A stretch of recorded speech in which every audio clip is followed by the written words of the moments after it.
嗨，大家，你现在收看的是 Olivia 我是 Olivia 今天要跟大家分享的是我在好几年前在二手店找到的这一件会搭衬衫，有点洋装外套的感觉，然后要把它改造成一件比较短版的小洋装，还有一个马鞍状的小包包。那我们来看做法吧。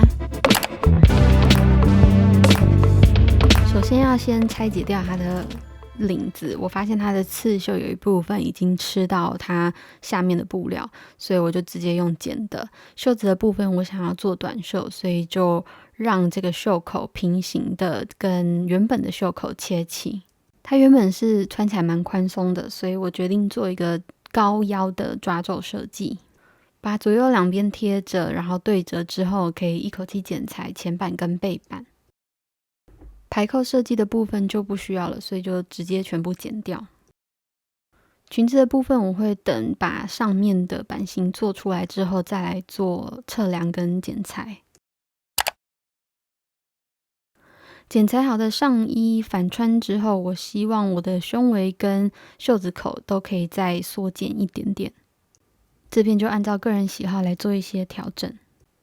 试穿的时候我发现背部上缘有一些多余的布料，所以我决定在领子接缝处的背面做2个省道，都调整完之后就可以把前版的中线做接缝。我希望它的背部更服帖，所以我在背部的两侧做了10公分长的腰绳。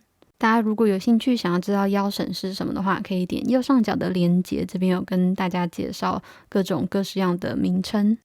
最近在网络上学到了一个非常快速的引导线缝腰绳的方法，要先把上面的缝线拉出一条引导线，然后固定好顶点之后再开始缝。引导线就是直接拉直到你想要结束的地方，然后就一直缝在这条线上，显得非常方便，就不用再额外画一大堆引导线了。前版的下缘我想要做抓皱的设计，所以就把针距调大一点，然后缝一条平针，拉扯其中一条线就可以做出抓皱的效果了。试穿调整到你想要的长度之后，就可以把线打结。再来，我拿刚刚做好的上衣的下缘来测量裙子需要的腰围。为了考虑到可以把布料用到极大值，所以我决定把口袋拆掉。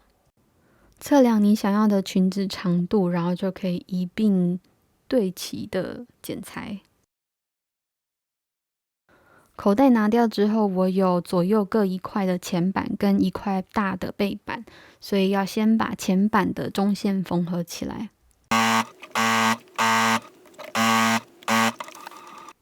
我在背板的两侧做了一些修改，让它的腰围比较小一点，会比较合身。另外前版跟背板我都做了相对应的腰绳，就看看你刚刚测量出来的这个上衣的下缘大概是多长。这个步骤千万不要忘记，在前版跟背板的两侧接缝处都要记得留1.5公分的缝份。裙子的前版跟背板都做好之后，我想要在其中一边做拉链的设计，所以另外一边没有拉链的就可以直接缝合在一起了。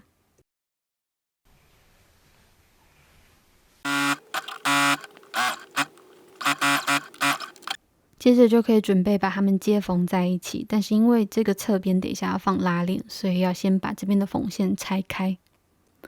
接着就可以把上衣跟裙子接缝在一起。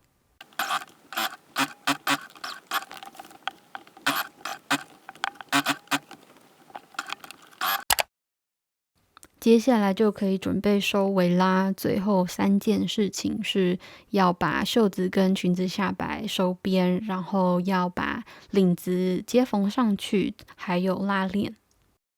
收边的方法我选择的是用车边机收边之后往内翻折1公分，缝在车边的边上。领子有上下2块布料，我先把下面的那一块布料跟裙子结合在一起。中间有1块多余的布料，就平放之后把多余的布料剪掉，然后缝合在一起就可以了。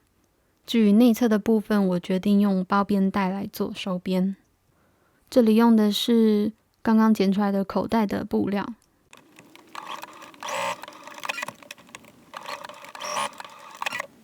我先把包边带跟领子结合在一起之后，再把包边带往内翻折2次，把刚刚多出来的那一些缝边缝份全部都收在包边带里面。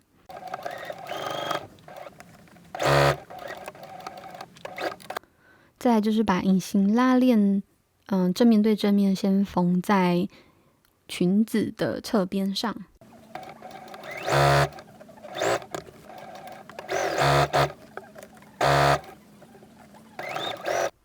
然后再把下面的开口全部缝合在一起，用车边机收边。拉链好了，就只剩下裙子的下摆，同样用车边机收边之后，缝一条平针就好了。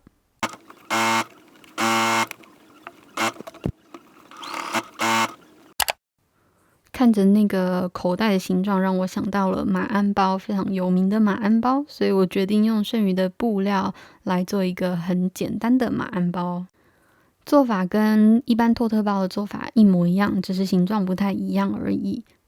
背带是用排扣的那块布做的，扣子孔跟旁边的须边，我都用针距比较小的之字形来做接缝跟收边，这样就做完咯。马鞍包里面装什么呢？马鞍包里面放了一个缝线。感觉用相同的做法，也可以把大人的衬衫做类似这样子的裙子给小朋友穿。那么今天这集就到这里啦。如果你喜欢今天这一集的话，你可以给这一集按赞。如果你想看更多这样子的内容的话，你可以按订阅频道。那我们下次见咯，谢谢大家支持，拜拜。